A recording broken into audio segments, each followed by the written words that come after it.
ตลอดเวลาคิดไปคิดมากายารอท่าแต่ทุกข้อสามต่อไปเรียกว่าทุกในอริยสัจเป็นทุกรูปนามกายใจทุกในขันธ์ห้ายิ่งทุกหนึ่งทุกสองทุกสามทุกโอ้ทุกสามก่อน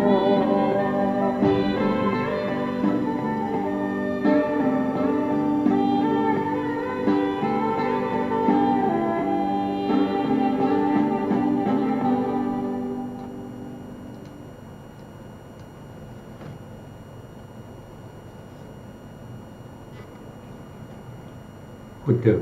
สรณังคัจฉามิธัมมังสรณังคัจฉามิ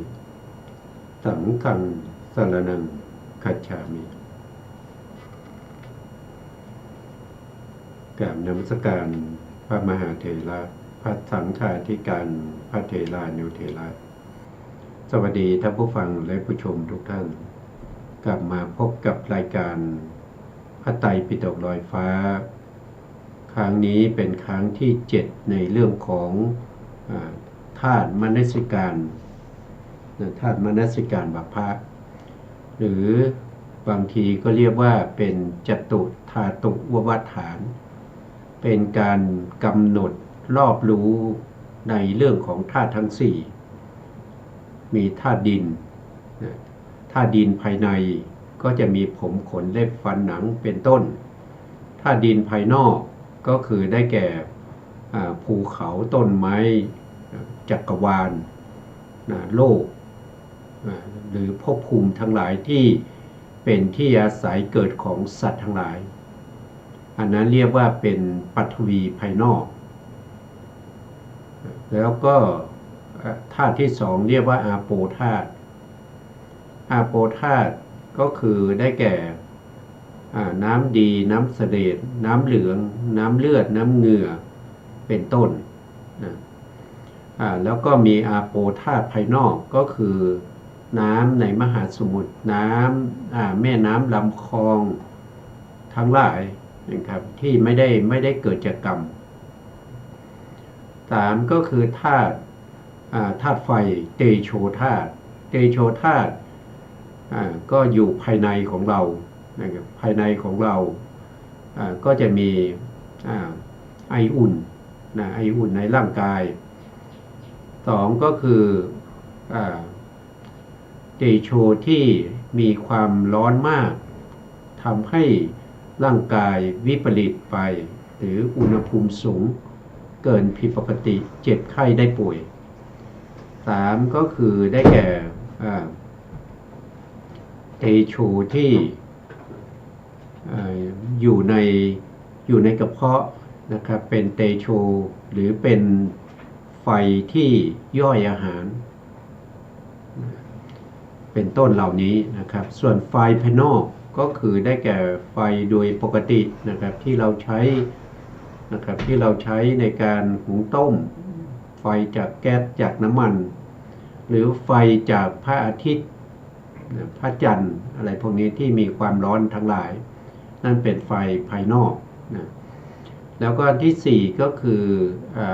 วายโยธาตุในกายของเรานะก็ได้แก่ลมที่อยู่ในลำไส้ลมที่อยู่ในช่องท้องลมที่อยู่ในลมที่พัดขึ้นเบื้องบนนะลมที่พัดลงเบื้องล่างลมที่อยู่ทั่วร่างกายแล้วก็ลมหายใจเข้าออกนะลมภายนอกก็คือลมที่พัดปกตินะลมปกตินั้นนะครับหรือบางทีก็เป็นพายุนะเป็นพายุลมฝนอะไรพวกนี้นั่นก็เป็นลมภายนอกนะครั้งที่แล้วเราก็ได้ศึกษาในพระสูตรที่ชื่อว่ามหาหัตถิปะโทปมะสูตรนะครับเป็นพระสูตรที่กล่าวถึงเรื่องของการกำหนดรู้แล้วก็พิจารณาในเรื่องของธาตุทั้ง4อย่างละเอียดนะอย่างละเอียดส่วนที่ในวิสุทธิมรรค ท่านก็แนะนำให้เราศึกษาจากพระสูตรนี้ เพราะว่าถ้าเราศึกษาจากสติปัฏฐานสูตรในทีฆนิกายนะครับเล่มที่ 14หรือจะเป็นมัชฌิมนิกายเล่มที่ 17ก็ท่านพระพุทธองค์ก็แสดงไว้โดยย่อในเรื่องของการกำหนดรู้ในเรื่องของธาตุนะครับในเรื่องของธาตุมนสิการปภานี้ไว้โดยย่อมากนะครับเหมาะสมกับผู้ที่มีปัญญาเท่านั้นที่จะฟังพระธรรมที่พระพุทธองค์แสดงแล้วก็สามารถที่จะเข้าถึงมรรคผลนิพพานได้แต่ส่วนที่ผู้ที่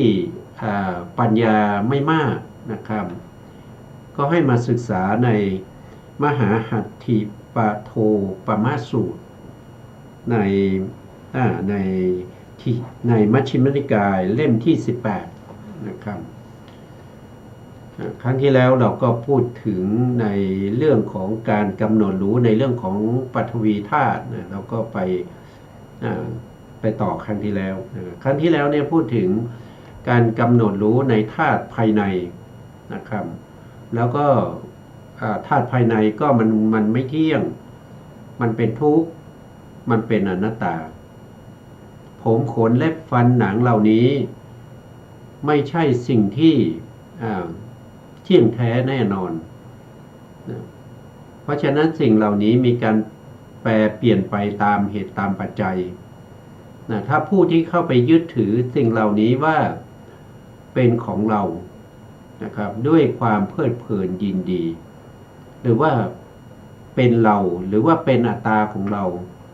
เมื่อสิ่งเหล่านี้ผมขนเล็บฟันหนังเหล่านั้นเปลี่ยนแปลงไปผมก็งอกไปผมก็หล่นไปผมก็สกปรกรุงรังขนเล็บฟันหนัง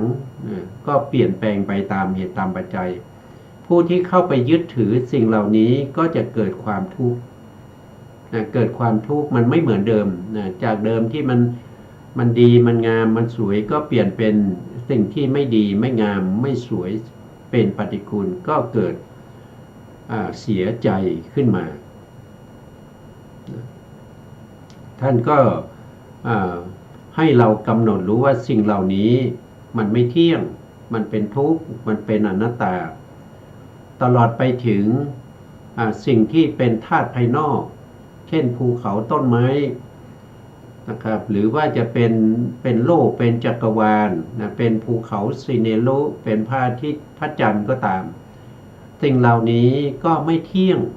สิ่งเหล่านี้ก็ตั้งอยู่ได้ไม่นานเขามีอายุนะครับเขามีอายุตั้งอยู่แค่1วิวัตถายีอาสงไขยกับมีแค่นั้นนะครับยังไม่เท่า1มหากัปนะ1มหากัปเนี่ยเท่ากับ4วัตตะอาสงไขยนะ4วัตตะนี้ก็คือหมายถึงมันมีทั้งที่เป็นวัตตะเรา4ก็คือ1ก็คือได้แก่วัตตะอาสงไขยกับ2ก็คือวัตตถายีอาสงไขยกับ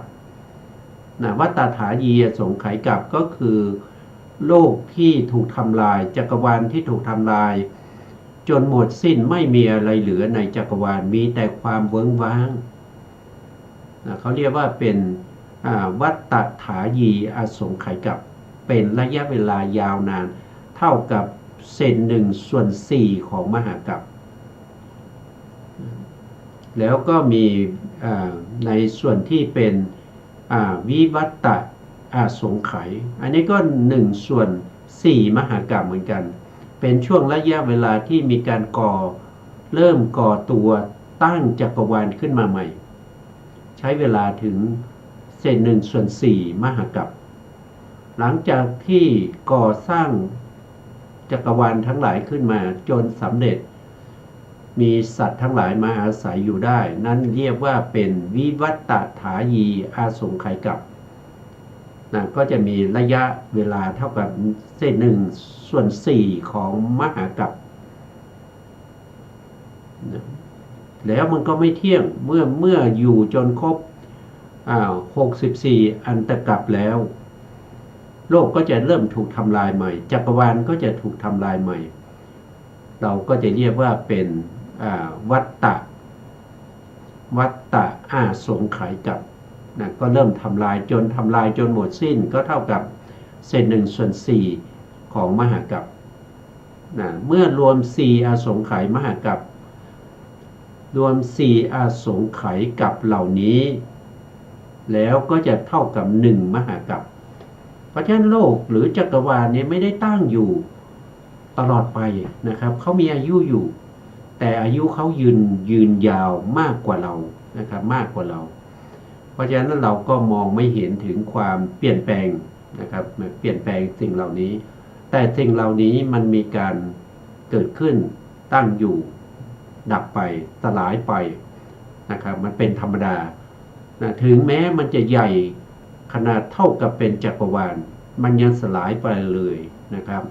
นับภาษาอะไรกับผมขนเล็บฟันหนังนะครับเนื้อเอ็นกระดูกหรือว่าน้ำดีน้ำเหลืองเลือดเหงื่อหรือว่าจะเป็นไออุ่นหรือจะเป็นไฟในร่างกายของเราหรือจะเป็นลมที่พัดอยู่ในกายของเรามันจะเที่ยงแท้ได้ยังไงของที่ยิ่งใหญ่เหมือนจักรวาลยังถูกทำลายเพราะฉะนั้นสิ่งเหล่านี้พระพุทธองค์ให้เห็นว่าสิ่งเหล่านี้เป็นของไม่เที่ยงเป็นของไม่เที่ยงเป็นไม่เที่ยงเป็นทุกข์แล้วก็เป็นอนัตตาเพราะฉะนั้นภิกษุทั้งหลายก็ต้องพิจารณาถึงสภาพเหล่านี้นะครับว่ามันไม่เที่ยงนะของใหญ่ๆยังต้องสลายสิ้นไปนะครับแล้วก็มาพูดถึงว่าผู้ที่บางท่านนะครับบางท่านก็ถูกการว่ากล่าวการด่านะครับการทำร้ายด้วยท่อนไม้ฝ่ามือก้อนดินหรือว่าถูกโจรเนี่ยเอาเลื่อยนะครับตัดแขนตัดขาพระพุทธองค์ก็ตรัสว่านะครับถ้าพวกเธอนะครับถ้าพวกเธอเนี่ยถือโกรธผู้ที่มาด่ามาว่าหรือว่าผู้ที่มาทำร้ายด้วยก้อนดินท่อนไม้หรือสัตตาหรือพวกโจรที่เอาเลื่อยมาตัดแขนตัดขาถ้ามีการโกรธนั่นแสดงว่าไม่ได้ทำตามคำสอนของพระศาสดาพระองค์ให้เราพิจารณาว่าสิ่งทั้งหลายเหล่านี้นะครับมันไม่เที่ยงอยู่แล้วนะเพราะฉะนั้นก็ให้เห็นถึงแม้ว่าเขาทำลายเราเขาประทุษร้ายเราก็ไม่ต้องไปถือโกรธเขานะครับเพราะอะไรถ้าเขาไม่ทำถ้าเขาไม่ทุบไม่ตีถ้าเขาไม่ตัดมันก็จะดับก็จะสลายจะพังไปอยู่แล้วในขณะที่เราถูกทำร้ายเราถูกด่านะครับเราจะโกรธเขาเนี่ยในขณะนั้นจิตของเราจะเป็นโทสะเมื่อจิตของเราเป็นโทสะแล้วเราจุติณตอนนั้นนะครับจิตของเราเป็นโทสะเราจุติคือตายเคลื่อนจากภพจิตของเราเป็นโทสะจิตนั้นเศร้าหมองเพราะจิตนั้นเศร้าหมองจิตนั้นอยู่ในวิถีสุดท้ายนะครับของในภพนี้เป็นโทสะจิตย่อมเศร้าหมองก็จะนำเราไปสู่อบายนะครับต้องไปเกิดในอบายไปปฏิสนธิในอบายเช่นเป็นเปรตเป็นอสุรกายเป็นสัตว์นรกก็จะทุกข์ทรมานแต่ถ้าเราไม่ถือโกรธเขาทำร้ายเราไม่ถือโกรธจิตของเราก็ผ่องใสเมื่อจิตของเราผ่องใสจุติจิตเกิดขึ้นนะครับจิตที่เป็นชวนะสุดท้ายที่เรียกว่าโมนานาสันนการนั้นก็จะผ่องใสไปด้วย เมื่อจิตเราผ่องใสเราตายหรือจุติปฏิสนธิก็จะเกิดเราก็จะได้เกิดมาเป็นมนุษย์หรือว่าเกิดเป็นเทวดาเพราะจิตเราไม่เศร้าหมองเราก็ไปสู่สุคติก็คือมนุษย์หรือเทวดาเนี่ยพระพุทธองค์ก็ให้แนะนำให้พวกเรา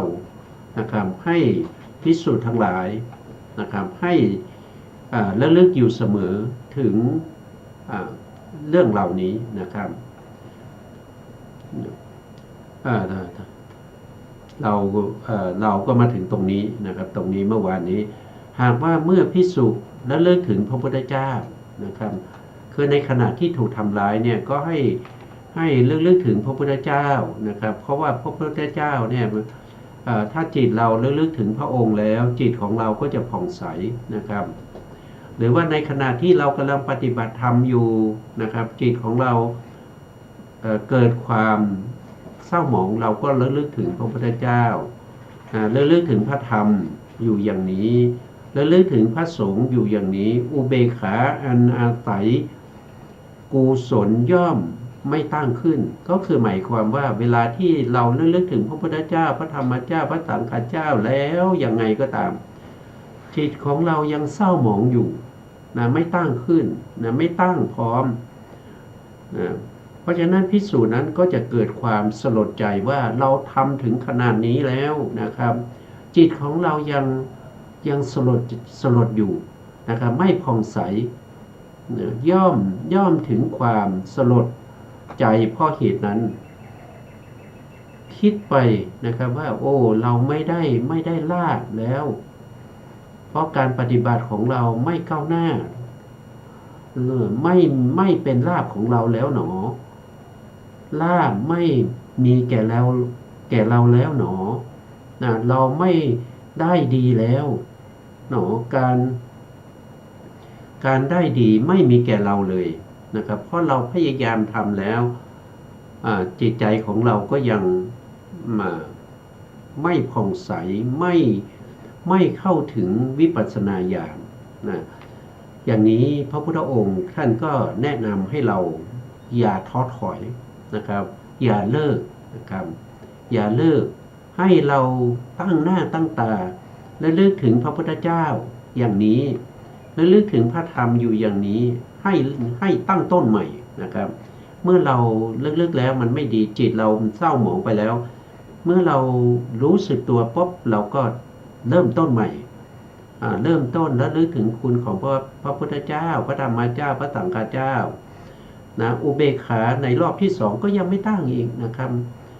ไม่ตั้งอยู่ด้วยดีก็ยังเหมือนเดิมนะเพราะฉะนั้นเนี่ยก็เปรียบเสมือนกับว่าหญิงสะใภ้เนี่ยเห็นพ่อผัวแล้วก็เกิดความสลดนะเกิดความสลดในใจนะครับดูก่อนนะท่านผู้มีอายุทั้งหลายนะหากว่าเมื่อภิกษุนั้นระลึกถึงพระพุทธเจ้าระลึกถึงพระธรรมเจ้าระลึกถึงพระสงฆ์เจ้าอุเบกขาอันเป็นอกุศลอันเป็นกุศลก็ไม่ตั้งอยู่ด้วยดีนะอันนี้แม้กระทั่งเห็นอะไรเห็นพ่อสามีนะครับแล้วก็พยายามที่จะเอาใจลูกสะใภ้ก็จะเอาใจสามีเอาใจพ่อสามีแต่จิตมันก็ยังไม่ตั้งอยู่ด้วยดีนะก็คือจิตยังเศร้าหมองอยู่เกิดความสลดด้วยเหตุนี้ฉะนั้นเหมือนกันหากว่าภิกษุนั้นระลึกถึงพระธรรมอยู่อย่างนี้ระลึกถึงพระสงฆ์อยู่อย่างนี้อุเบกขาอนาศัยกุศลและธรรมย่อมตั้งอยู่ได้ดีนะครับจิตทำจนสามารถทำให้จิตของเราเนี่ยผ่องใสขึ้นมาได้นะครับครั้งที่หนึ่งระลึกถึงพระพุทธเจ้าระลึกถึงพระธรรมเจ้าระลึกถึงพระสงฆ์ก็ยังไม่ตั้งอยู่ดีจิตของเรายังเศร้าหมองอยู่ยังสลดอยู่ยังไม่สามารถที่จะตั้งอยู่ได้ดีจิตเศร้าหมองเมื่อรู้ว่าจิตเศร้าหมองก็เริ่มต้นใหม่นะอย่าท้อถอยนะครับอย่าท้อถอยทำไปเรื่อยๆนะครับ เมื่อรู้ว่าจิตเศร้าหมองก็ตั้งต้นใหม่และนึกถึงพระพุทธเจ้าใหม่นะครับจนในที่สุดเนี่ยสามารถที่จะระลึกถึงพระพุทธเจ้าแล้วก็จิตนั้นก็เป็นกุศลตั้งมั่นอยู่ได้ด้วยดีไซนะภิกษุนั้นย่อมเป็นผู้เปื้องใจเพราะเหตุนั้นดูก่อนท่านผู้มีอายุทั้งหลายคือจริงตรงนี้คือพระสารีบุตรเนี่ยเป็นผู้ที่แสดงนะครับแต่พระสารีบุตรเนี่ยแสดงตรงนี้ก็ได้พิสูจน์ที่พระพุทธองค์ส่งมาพระพุทธองค์ส่งมาเนื่องจากภิกษุเหล่านี้มาขอกรรมฐานที่พระพุทธองค์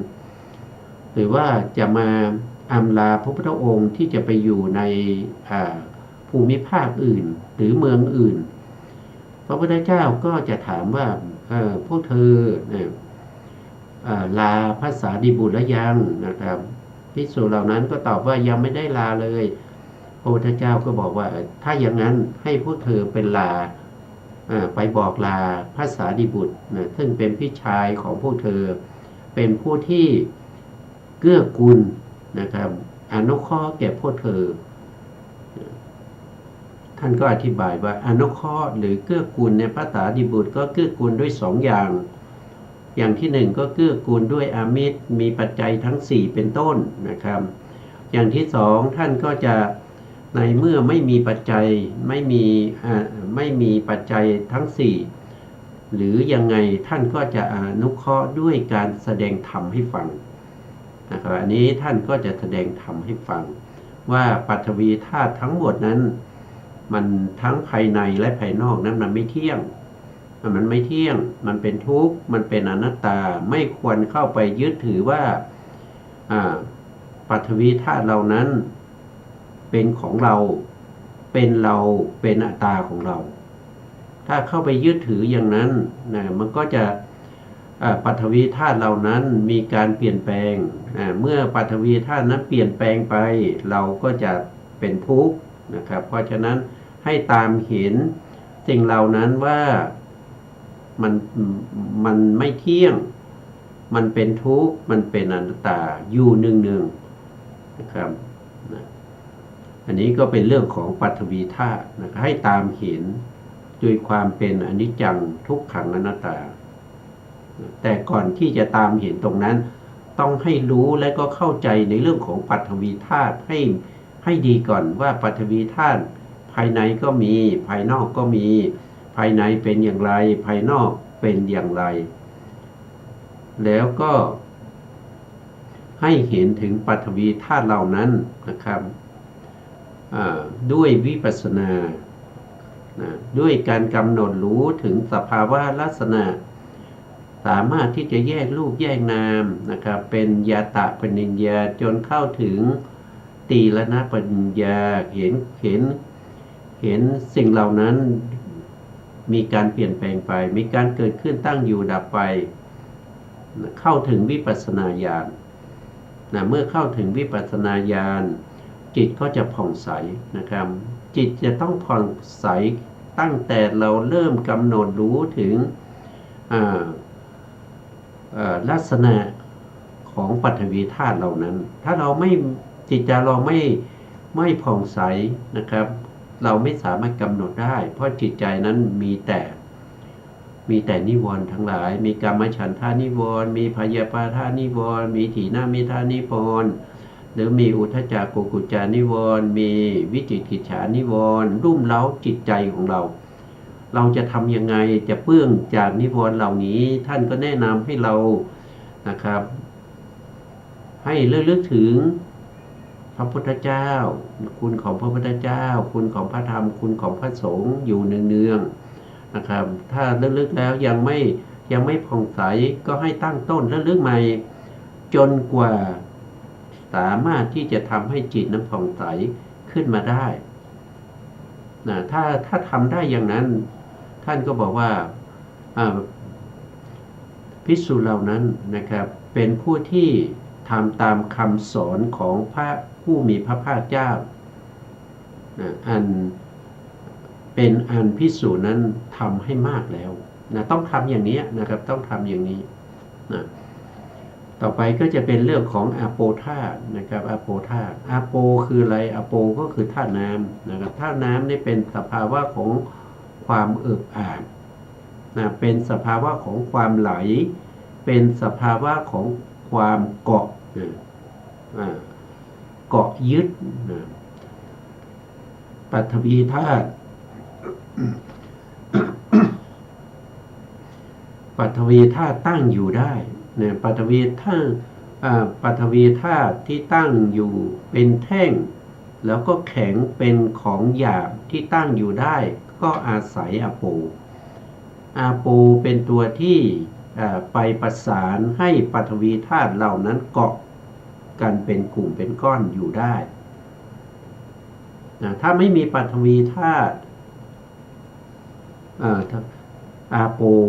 ถ้าไม่มีอาโปปฐวีธาตุตั้งอยู่ไม่ได้นะปฐวีธาตุก็จะกระจัดกระจายเป็นผงผุยไปในที่สุดไม่สามารถจะเป็นกลุ่มเป็นก้อนได้อันนี้ว่าโดยอุปไมยจริงๆแล้วมหาพุทธรูปทั้งสี่จะแยกจากกันโดยเด็ดขาดไม่ได้นะอาโปปฐวีธาตุดินอาโปธาตุน้ำเตโชธาตุไฟแล้วก็วายโยธาตุลมนะพวกนี้เขาเรียกว่าจะต้อง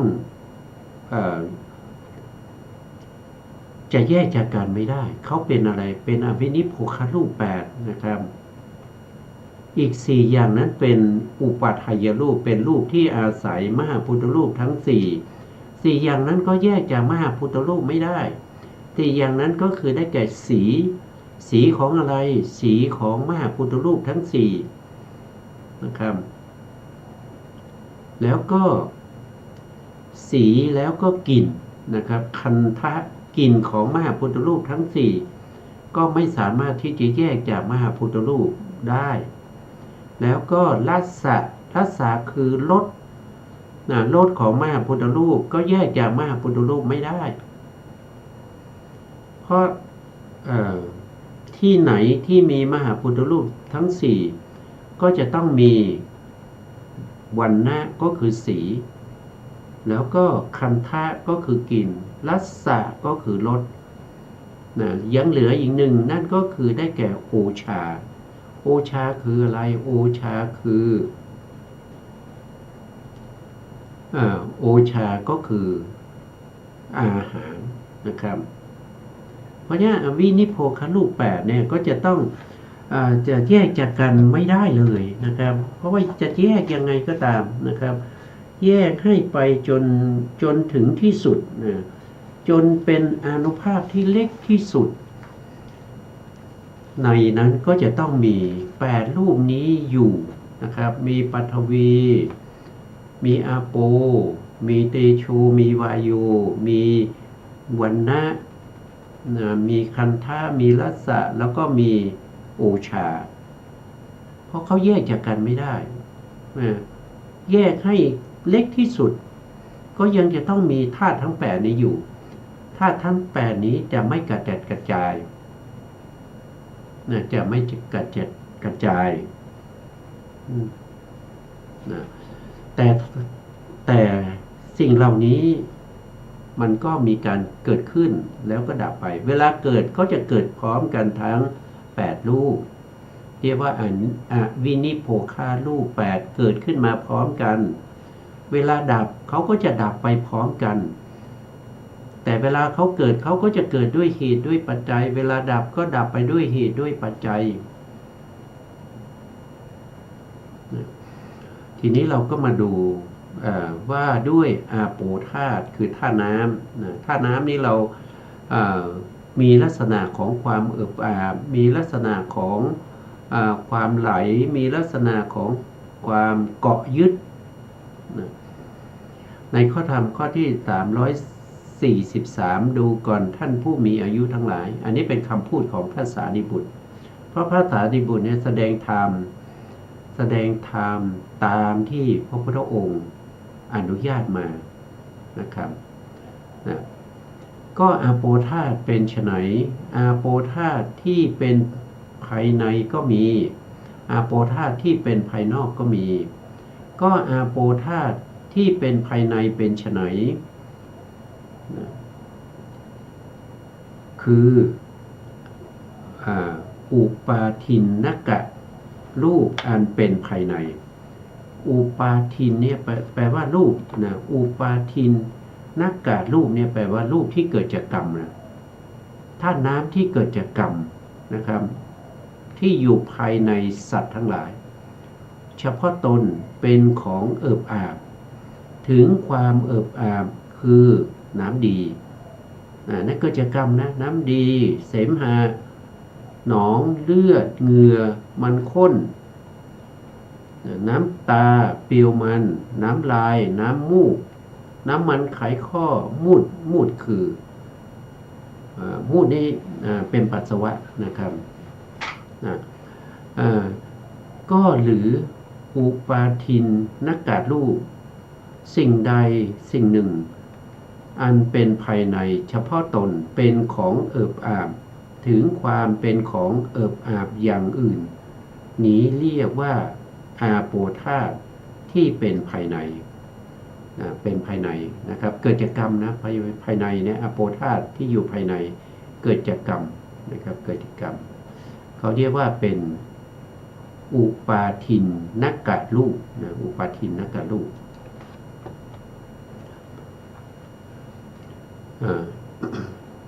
ต่อไปนะครับก็อาโปธาตุ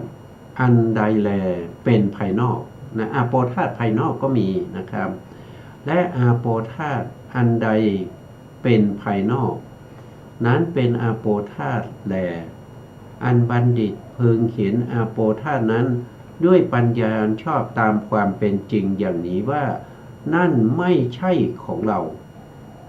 นั่นไม่ใช่ของเราเนี่ยคือจะต้องตามเห็นสิ่งเหล่านั้นโดยความเป็นทุกขานุปัสสนาเพราะไม่ใช่ของเราแต่เดิมทีถ้าเราไม่ได้ฟังนะเราไม่ได้สดับเราไม่ได้คบพระอริยะไม่ได้สดับธรรมของพระอริยะไม่ฉลาดในธรรมของพระอริยะไม่ได้รับคำแนะนำในธรรมของพระอริยะเราก็จะเข้าใจว่าน้ำดีน้ำเหลืองน้ำตะเลดน้ำเลือดที่อยู่ในเราเนี่ยมันเป็นของเรามันเป็นของเราเข้าไปยึดติดด้วยความเป็นของเรานะเข้าไปยึดติดด้วยอะไรก็เข้าไปยึดติดด้วยตัวตัณหาเป็นของเรานะครับแต่พระพุทธองค์ได้แสดงไว้ว่าสิ่งเหล่านี้ไม่ใช่ของเราถ้าเราไม่ใช่ของเราเนี่ยแต่เดิมเนี่ยเรายึดว่าเป็นของเราเราต้องตามเห็นสิ่งเหล่านี้ว่ามันเป็นทุกข์นะมันเป็นทุกขานุปัสสนาเมื่อตามเห็นโดยความเป็นทุกขานุปัสสนาอยู่บ่อยๆนะครับเราก็จะเห็นตามที่พระพุทธองค์แนะนำได้แสดงไว้แล้วพระสารีบุตรนำมาแสดงต่อจะเข้าใจแล้วก็รู้ซึ้งถึงว่าเลือดนะครับเลือดน้ำดีน้ำเหลืองน้ำเสลดน้ำมันไขข้อน้ำเหงื่อที่อยู่ในภายในตัวของเราเนี่ยมันไม่ใช่ของเรามันไม่ใช่ของเราแม้กระทั่งร่างกายนะครับมีอวัยวะน้อยใหญ่มันก็ไม่ใช่ของเรานะมันไม่ใช่ของเราถ้าเป็นของเราเราก็ต้องสามารถที่จะให้เขาเป็นไปตามที่เราต้องการได้นะน้ำดีน้ำเหลืองน้ำทะเลขอให้อยู่ดีๆนะครับอย่าได้เกิดความเจ็บไข้ได้ป่วยเลยเราบังคับบัญชาไม่ได้ไม่สามารถที่จะให้เขาเป็นไปตามที่เราต้องการได้เขาจะเป็นไปตามเหตุและปัจจัยเมื่อเกิดขึ้นนะครับตั้งอยู่แล้วก็ดับไปแล้วก็เกิดขึ้นใหม่มันไม่ได้เที่ยงแท้แน่นอนเพราะฉะนั้นสิ่งเหล่านี้ไม่ใช่ของเราเพราะเราให้เขาเป็นไปตาม ใจของเราไม่ได้นะสองพระองค์ให้เราเห็นท่าน้ำเหล่านั้นว่าเราไม่เป็นนั่นเราไม่เป็นนั่นก็คือเรานี่มันเป็นอัตตานะเรานี่มันเป็นอัตตานะครับยึดถือด้วยความเป็นเราจริงๆแล้วมันไม่มีเรานะครับไปยึดถือท่าน้ำเหล่านั้นว่าเป็นเราเราไม่เป็นนั่นเราไม่เป็นนั่นก็คือหมายความว่าตรงนี้ท่านตามเห็นสิ่งเหล่านั้นด้วยความเป็นอนิจจานุปัสสนาเข้าถึงความเห็นชัดว่าสิ่งเหล่านั้นมันไม่เที่ยงจากเดิมที่เราตามเห็นว่าสิ่งเหล่านั้นเป็นเราสิ่งเหล่านั้นเป็นเราด้วยอะไรด้วยมานะนะครับด้วยมานะแต่เมื่อเราพิจารณาตามคำสั่งสอนของพระพุทธเจ้าอยู่เนืองๆเราก็จะเห็นว่าสิ่งเหล่านั้นไม่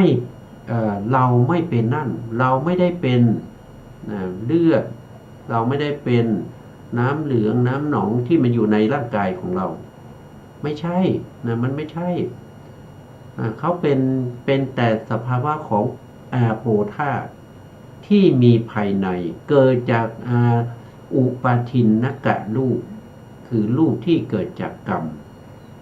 ต้องตามเห็นหนึ่งว่าสิ่งเหล่านี้มันเป็นอนิจจังมันไม่เที่ยงเข้าถึงวิปัสสนาที่เป็นอนิจจานุปัสสนาเราก็จะเห็นว่าสิ่งเหล่านี้มันไม่เป็นเรามันไม่เป็นเราแล้วต่อมาท่านก็ให้ตามเห็นสิ่งเหล่านี้นะครับนั่นไม่เป็นอัตตาของเราสิ่งเหล่านี้ไม่ใช่อัตตาของเราไม่ใช่ตัวตนของเราด้วยอะไรด้วยอนัตตานุปัสสนาซึ่งกำจัดเสียซึ่งความเห็นผิดที่เข้าไปยึดว่าเป็นอัตตาตัวตนของเราเป็นอัตตาตัวตนของเราเพราะฉะนั้นการที่เราจะละเสียซึ่งสิ่งเหล่านี้มันก็จะเป็นความสุขอย่างยิ่งนะครับการที่เราจะละได้ก็ต้องมีข้อประพฤติปฏิบัตินะครับก็ต้องมีต้องปฏิบัติตามที่พระพุทธองค์แนะนำนะครับไม่ยึดถือสิ่งเหล่านี้ว่าเป็นของเราไม่ยึดถือสิ่งเหล่านี้ว่าเป็นตัวเราไม่ยึดถือสิ่งเหล่านี้ว่าเราเป็นสิ่งเหล่านี้ท่านเห็นอโปธาตุนั้นด้วยปัญญาอันชอบตามความเป็นจริงอย่างนี้แล้วย่อมเบื่อหน่ายอาโปธาตุเมื่อเรารู้เห็นตามความเป็นจริงว่าสิ่งเหล่านี้มันเป็นทุกข์มันเป็นของไม่เที่ยงแล้วมันไม่ใช่อัตตาของเราอยู่เนืองๆก็เกิดความเบื่อหน่ายเกิดความเบื่อหน่ายในอาโปธาตุย่อมยังจิตให้คลายกำหนัดก็คือการไม่ยึดถืออาโปธาตุเหล่านั้นไม่ยึดถือปล่อยไปปล่อยวางนะครับปล่อยวางด้วยอะไรด้วยเขาเรียกว่าเป็นวิราคานุปัสสนาคือความคลายกำหนัดนะครับส่วนที่ย่อมเบื่อหน่ายตัวนี้ก็จะเป็นวิปัสสนาเหมือนกันเขาเรียกว่าเป็นนิพพิทานุปัสสนาเบื่อหน่ายเป็นนิพพิทานุปัสสนาตามเห็นความเบื่อหน่ายในอาโปธาตุโดยนิพพิทานุปัสสนาคลายกำหนัดในอาโปธาตุด้วยวิราคานุปัสสนาสมัยนั้นอาโปธาตุที่เป็นภายนอกกำเริบอันนี้ก็คือท่านก็อุปมาว่าอาโปธาตุภายนอกอาโปธาตุภายนอกได้แก่อะไรนะครับที่เราพูดไปก็คือธาตุน้ำที่อยู่ภายนอกเช่นมหาสมุทรนะครับแม่น้ำลำคลองทั้งหลายนะครับที่เป็นน้ำทั้งหลายอย่างน้ำฝนอย่างนี้นะครับทั้งหมดทั้งมวลนี้เ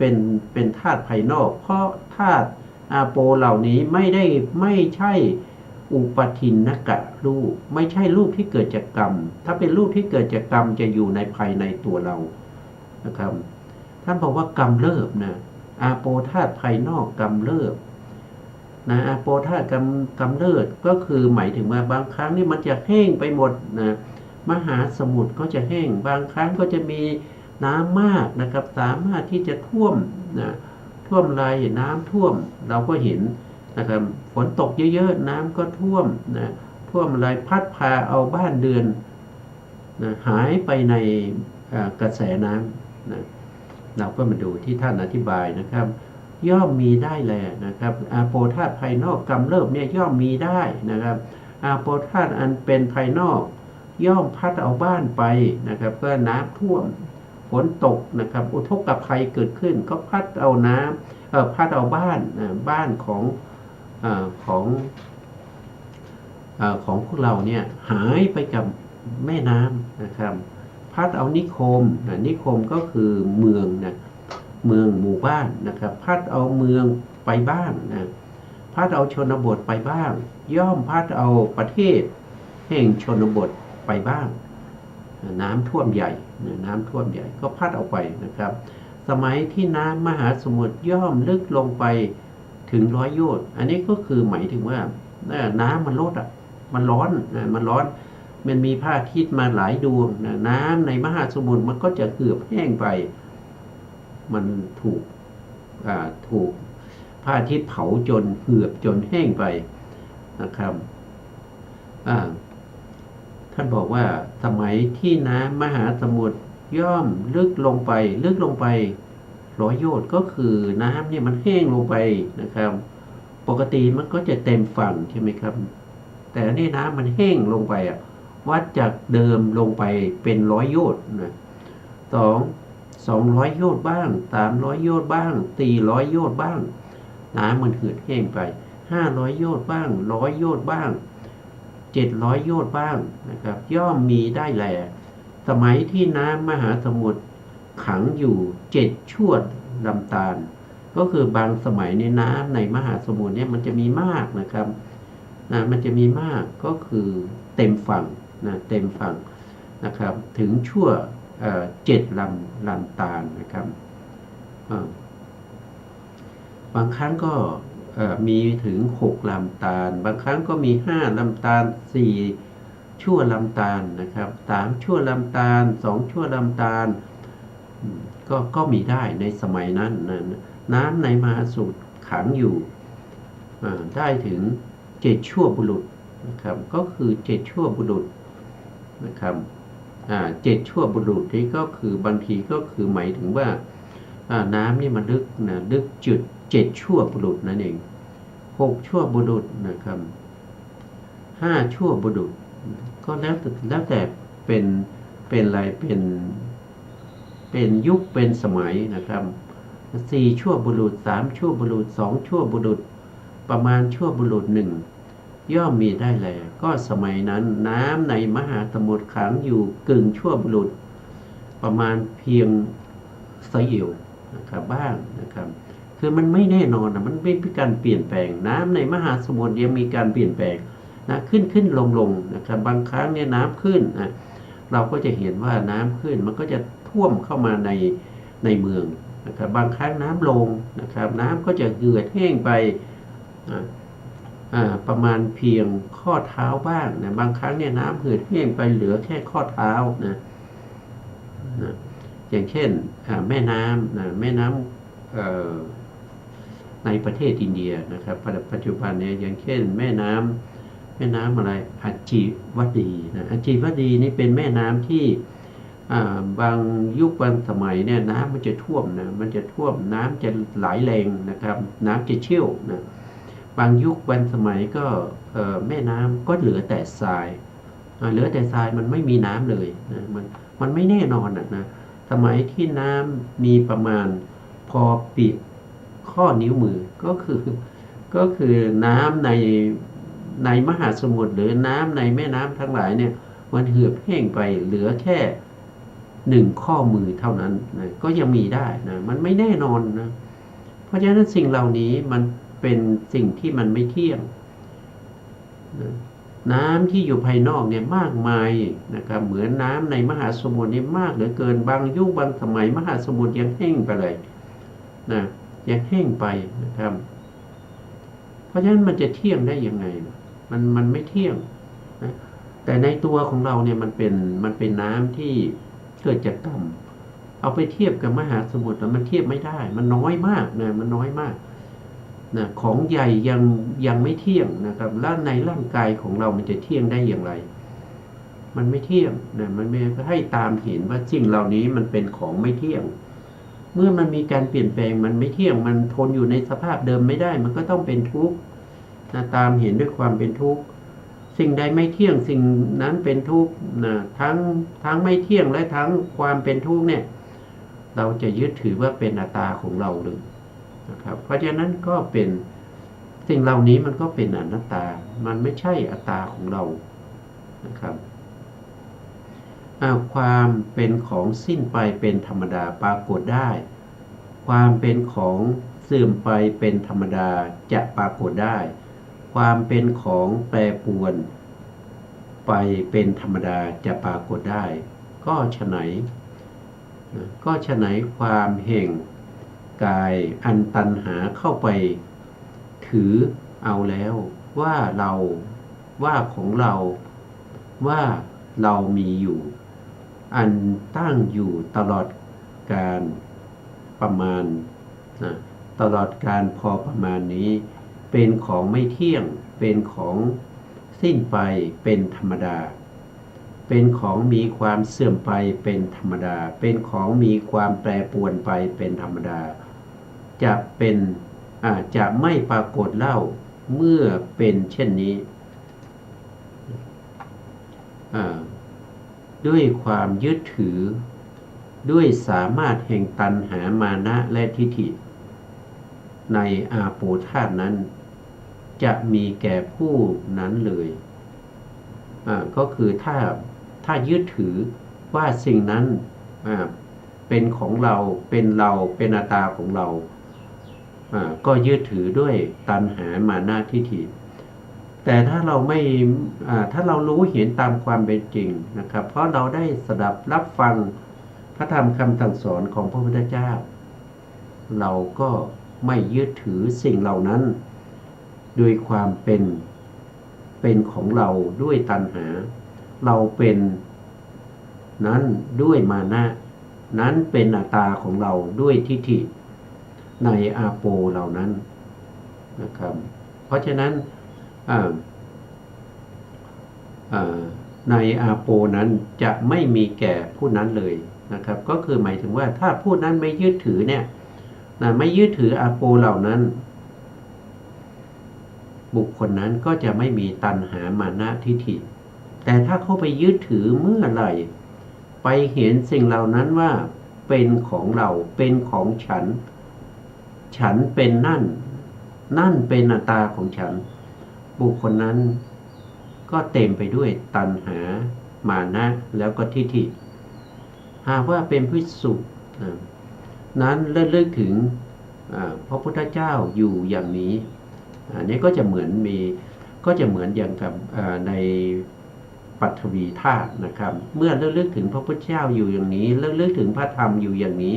เลิกถึงพระสงฆ์อยู่อย่างนี้อุเบกขาอันอาศัยกุศลธรรมย่อมตั้งอยู่ได้ด้วยดีไซน์ภิกษุนั้นย่อมเป็นผู้ที่ปลื้มใจเพราะเหตุนั้นดูก่อนผู้มีอายุทั้งหลายด้วยเหตุนั้นด้วยเหตุแม้นั้นมีประมาณเท่านี้แหละคำสอนของพระผู้มีพระภาคเจ้าเป็นอันภิกษุ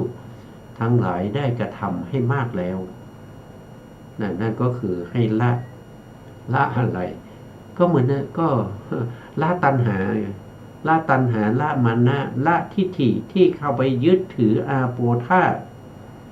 ด้วยความเป็นของเราด้วยความเป็นเราด้วยความเป็นอัตตาของเราถ้าการที่เข้าไปยึดอย่างนั้นจะทำให้บุคคลนั้นเข้าถึงความทุกข์ทำไมทุกข์ก็เพราะว่าสิ่งเหล่านั้นมันไม่เที่ยงไง เรายึดถือมันไม่เที่ยงเมื่อมันเปลี่ยนแปลงไปเราก็จะต้องเป็นทุกข์เพราะสิ่งที่เรายึดถือนั้นเปลี่ยนแปลงไปตามยุคตามสมัยตามเหตุตามปัจจัยที่เกิดขึ้นนะครับมีมีบ้านนะสวยๆนะครับอยู่ใกล้แม่น้ำนะถึงคราวที่ฝนตกหนักน้ำป่าไหลมาน้ำท่วมพัดเอาบ้านไป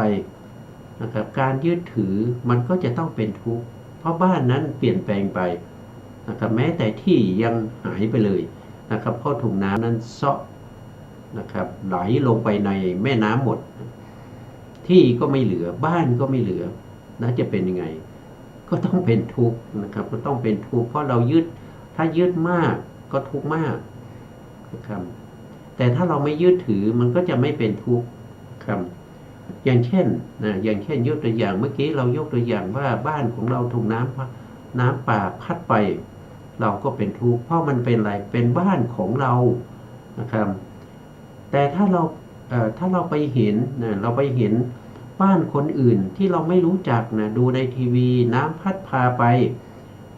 แล้วเราทุกข์ไหมเราเห็นแล้วเราทุกข์หรือเปล่านะครับเราก็ไม่ทุกข์เพราะว่าเราไม่ได้ยึดถือบ้านเรานั้นว่าเป็นของเราเป็นของเราเป็นของฉันเป็นอัตตาของฉันเนี่ยมันก็จะไม่ทุกข์นะครับมันก็จะไม่ทุกข์นั้นเมื่อไรเราเข้าไปยึดถือสิ่งเหล่านี้ว่าเป็นของเราเป็นของเราเป็นสิ่งเหล่านี้หรือเป็นอัตตาของเราอย่างเนี้ยมันจะเป็นทุกข์เลยเพราะฉะนั้นพระพุทธองค์ทรงสั่งสอนแล้วก็แนะนำให้พวกเรารู้เห็นตามความเป็นจริงว่าสิ่งเหล่านี้มันไม่เที่ยงมันเป็นทุกข์มันเป็นอนัตตาไม่ควรที่จะเข้าไปยึดถือว่าสิ่งเหล่านี้เป็นของเราเป็นของเราเป็นสิ่งเหล่านี้แล้วสิ่งเหล่านี้เป็นอัตตาของเราถ้าเรายึดมากก็ทุกข์มากถ้าเราไม่ยึดมันก็ไม่ทุกข์นะเพราะสิ่งเหล่านี้ตั้งอยู่ได้ด้วยเหตุด้วยปัจจัยนะครับเกิดจากกรรมอะไรที่ทำให้เกิดนะครับกรรมก็จะมีอยู่2อย่างนะครับกรรมมีอยู่2อย่างนั่นก็คือได้แก่ถ้าเราพูดถึงในเรื่องของมหาปฐานเนี่ยกรรมมีอยู่2อย่างกรรม1อย่างก็คือสาชาตกรรมสาชาตกรรมเป็นตัวเจตนาเจตสิกที่เกิดร่วมกับสัมปยุตธรรมในตรงนี้เราไม่ได้หมายถึงตรงนั้นแต่เรามุ่งหมายเอาเฉพาะในส่วนที่เป็นนานัคคณิกกรรมปัจจัยนานัคคณิกกรรมปัจจัยคือกรรมที่เราได้ทำไว้ในอดีตนะครับเป็นเหตุเป็นปัจจัยนะครับทำให้สิ่งเหล่านี้นะก็คืออโปธาตุมีในน้ำดีน้ำเหลืองน้ำเลือดเป็นต้นเหล่านี้เกิดขึ้นมาเพราะอะไรเราทำกรรมไว้ในอดีตกรรมนั้นส่งผลมาให้เกิดขึ้นเมื่อกรรมนั้นหมดธาตุน้ำเหล่านั้นก็จะเปลี่ยนแปลงไปนะครับกลายเป็นโรคภัยไข้เจ็บหรือว่าทำให้เราจะต้องทุกข์ทรมานนะครับอาจจะเป็นมะเร็งในเลือดอย่างเงี้ยนะมะเร็งอะไรนะครับมันก็จะมีขึ้นมานะครับก็จะมีขึ้นมาเพราะฉะนั้นสิ่งเหล่านี้มันมาด้วยกรรมในอดีตกรรมนั้นหมดมันก็จะเปลี่ยนแปลงไปมันจะตั้งอยู่ได้ด้วยอำนาจของเหตุและปัจจัยเพราะฉะนั้นเราไม่ควรจะยึดถือสิ่งเหล่านี้ตามที่พระพุทธองค์ได้แนะนำอันนี้พระสารีบุตรนำมาแสดงให้แก่ภิกษุทั้งหลายนะครับที่เข้าไปหาต่อมาก็จะเป็นเรื่องของเตโชธาตุนะครับเตโชธาตุนี้เราคงไม่ทันแล้วนะครับดูเวลาแล้วเราไม่ทันนะครับเพราะเวลาเราหมดแล้วนะเพราะฉะนั้นเราก็เอาไว้แค่นี้นะครับจะกลับมาพบกันอีกครั้งหนึ่งนะครับในเรื่องของ เตโชธาต่อไปนะครับสุดท้ายนี้ก็ขอกราบขอบพระคุณพระครูสมุทรวิสุวัฒน์วรกิจโจผู้อำนวยการสถานีวิทยุเพื่อการศึกษาพระพุทธศาสนาและวัฒนธรรม FM 104.5 เมกะเฮิรตซ์วัดฝายหินจังหวัดเชียงใหม่และขอกราบขอบพระคุณพระครูปริยัติยานุศาสตร์ขอบคุณท่านผู้ฟังและผู้ชมทุกท่านนะครับที่ติดตามในรายการพระไตรปิฎกลอยฟ้าวันนี้ลาไปก่อนนะครับพบกัน